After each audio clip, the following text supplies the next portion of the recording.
Jodak ma Mathare mane pio ulo daro e miechegi noyudo kony mag chiemo e kind mwandu mamoko kokalo chenro choko omenda mar Saidika mar Kambi mar Royal Media Services. Jodak go masani ogoyo tach e kar tiegruok mar Mathare Vocational Training Center noyudo konya mosebed kichwalo kokalo chenro no kokalo e simu ka idiyo *802#. Kambi goyo punda mar shabiki notudore kod Saidika kendo chiwo tangi mar lita 10,000 mar konyo kano pi maler.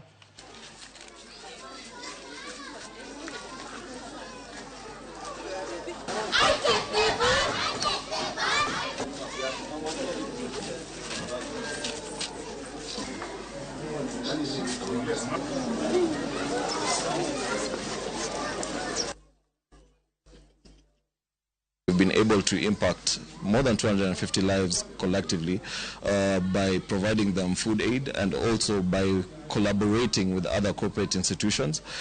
We have seen the generosity of Shabiki offering the 10,000-litre tank